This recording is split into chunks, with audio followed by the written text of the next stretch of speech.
لو عندك عملاء وبتقدم خدمات، خليني أسألك سؤال واحد بس.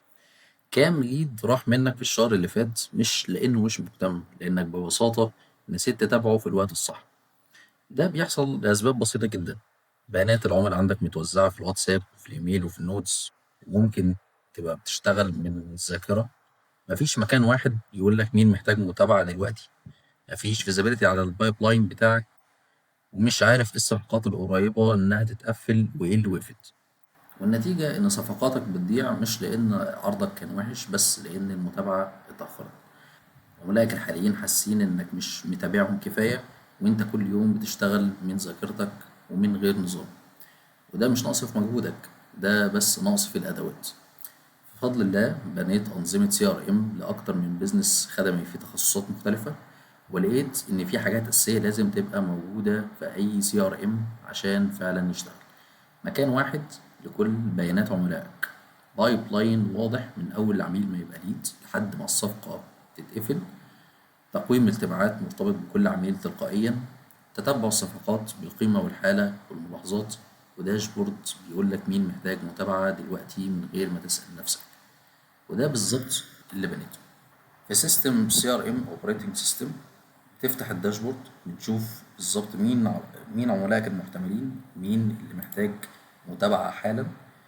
بتبص على البايب لاين، بتشوف مين عميل مهتم، مين تم التواصل، ومين اللي تم إرسال العرض، ومين اللي تم التفاوض معاه، لحد ما بتاخد أكشن على العميل نفسه. كل عميل ليه صفحة الخاصة بتاعته بنقدر نشوف بيها أهم بياناته، إيه الصفقات اللي شغالة معاه حاليا، وإيه الاجتماعات بتاعته، وإيه هي ال LTV، وبياناته الخاصة، الحالة بتاعته، وجالنا من فين، الإيميل، رقم التليفون، وهكذا.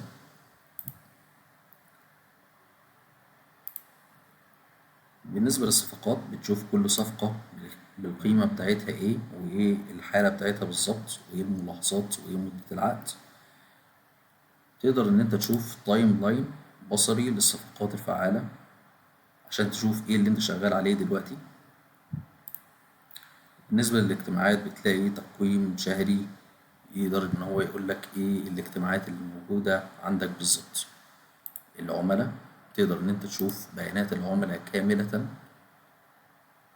وفيوز مخصصة للبايب لاين، مين تم التعاقد معاه، وإيه المصدر، وهكذا.